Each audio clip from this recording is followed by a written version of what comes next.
All right, so let's start this broadcast with the big story that we are tracking on WION at this hour. And this, of course, is coming from what is unfolding in the United Nations.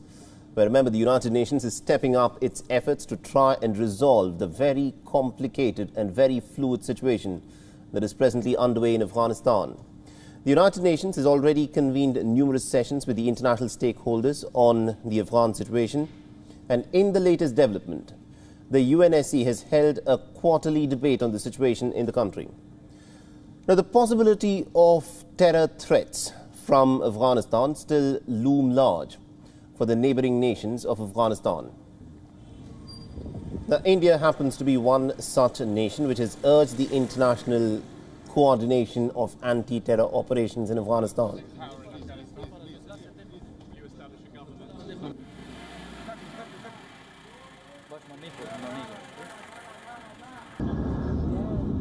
India's permanent representative to the United Nations, T.S. has now raised some collective concerns, in particular on the issue of terrorism.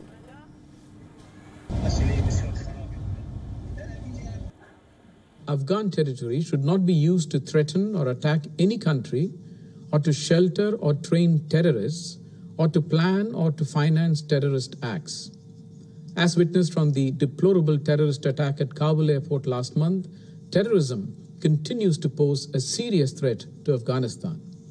It is therefore important that commitments made in this regard are respected and adhered to. And also voicing concerns for the safe passage of all those who wish to leave Afghanistan, especially Indians. The Indian representative of the United Nations has demanded that the Afghan government that is now led by the Taliban should ensure safe passage for everyone who intends to leave. And also voicing concerns for the rights of women within the country.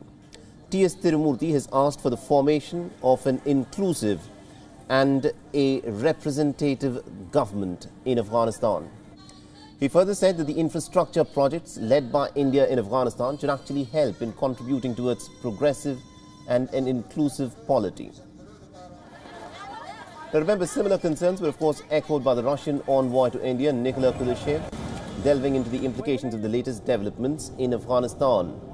The Russian envoy had said that there is a possibility of the spread of terror into the Kashmir Valley as a sort of a ripple effect in terms of what has unfolded in Afghanistan. Now, both Russia and India have emphasized the fact that they do not want the Afghan soil to become a source of terror for other nations in the region, although remember, the Russians have not shut down their embassy in Afghanistan and they continue to operate from the country there. WION is now available in your country. Download the app now and get all the news on the move.